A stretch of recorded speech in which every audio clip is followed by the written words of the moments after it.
Mantashe also telling delegates that he intends to have the new mining rights system up and running within a year.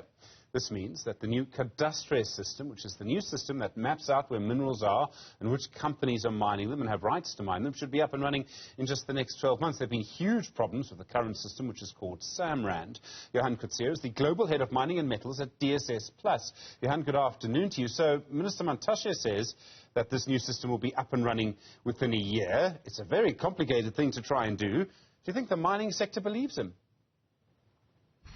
Yeah, good afternoon, Stephen. So, look, we want to try to steer away from making specific commentary about the system in itself. I think the role of government is to create an investment environment that is conducive for capital to flow into the country.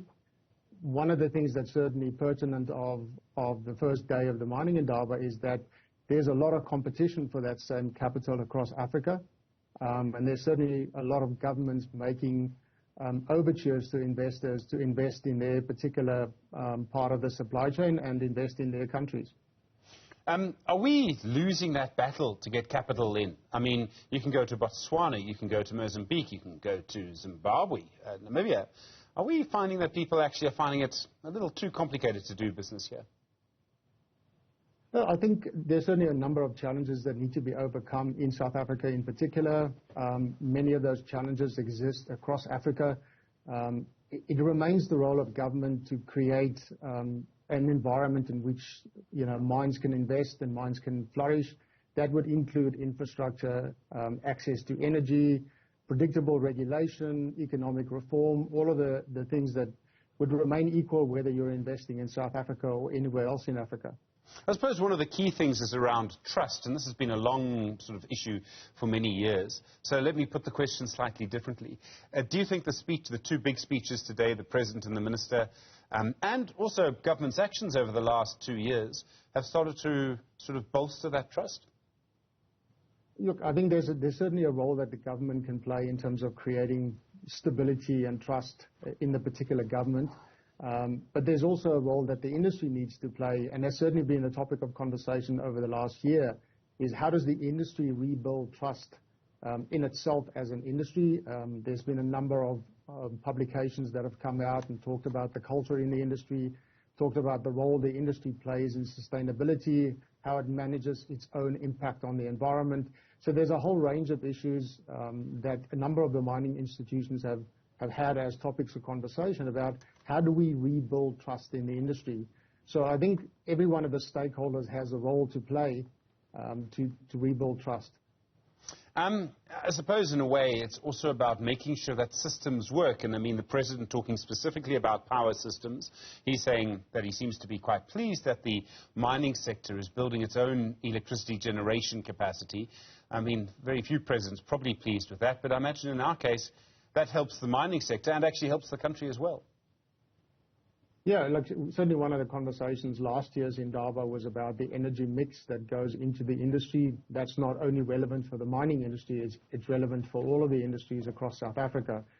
And that's a problem that is probably cannot only be solved by the government. And I think investors and companies have now started playing their part in changing the energy mix that goes into their particular operations. It's obviously something that's quite unique to a particular business, and that might depend on where you sit on the value chain, your particular energy demands, and how feasible it might be for you to transform either part or whole of your energy input. I suppose the question then becomes, from everything we know at this stage, what do you think the near-term future is for our mining sector? We're going to have more exploration and therefore more investments over the next 10 years. Or do you think it's not going to be quite that simple? Look, mines generally take quite a long time to establish. If you think about starting from the exploration stage, you're looking at a 10 or 15-year window to get a mine up and running. The opportunity exists to play a significant role in critical minerals globally. However, the ramp-up period for a mine is quite significant, and we need to look at any potential ways we can use to accelerate that. There certainly were lots of conversations today about governments willing to invest in exploration, helping junior miners build up an exploration portfolio, certainly overtures towards larger investors to invest in exploration. But these things take time, and anything that gets in the way of that will slow down ultimately the development of mining operations from an exploration stage. Minister Mantashe made a really good point in that I think there's a big opportunity in recovering or reopening some of the old operations. With processing technology having advanced as it does, certainly something like tailings dams and a few other sources of material that were historically discarded have now become sources of minerals. And we should potentially be looking at those as well, because the development cycle might be a lot shorter than would a virgin mine.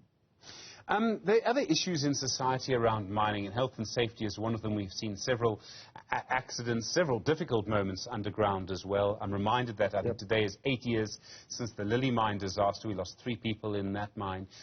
Does our mining sector maybe need to be seen to be doing a little bit more to make mining safe? It's certainly been a topic of conversation over the last number of months globally. It's not only in South Africa where I think the safety record of mining has been less than exemplary.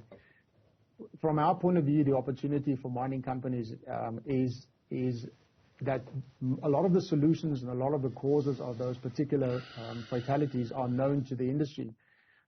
But we need to focus again on how we implement the controls that will prevent those events from happening, in particular catastrophic events, where it leads to multiple fatalities. So I think there's an opportunity.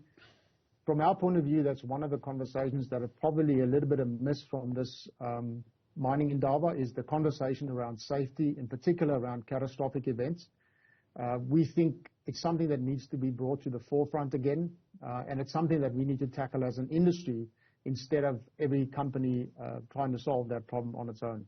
There's a very sort of awful equation to it. We want as many people working in South Africa as possible because our unemployment is so high.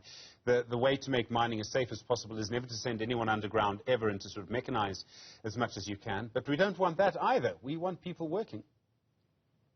Yeah, look, mechanization is certainly one way of reducing people's exposure to the front line. The way we look at it is we need to think about how do we make mining operations and generally, mining and smelting operations or mineral processing operations inherently safe. Now, technology might be one way of doing that, but there may be other ways of actually either removing people out of harm's way, providing protection should something go wrong, or just change the way we operate. And in some cases might require a little bit of a rethink of the business model, or maybe a bit of a rethink about how we have conventionally done mining operations historically. Thank you very much indeed. Really do appreciate the time today. Johan Coetzee is the Global Head of Mining and Metals at DSS.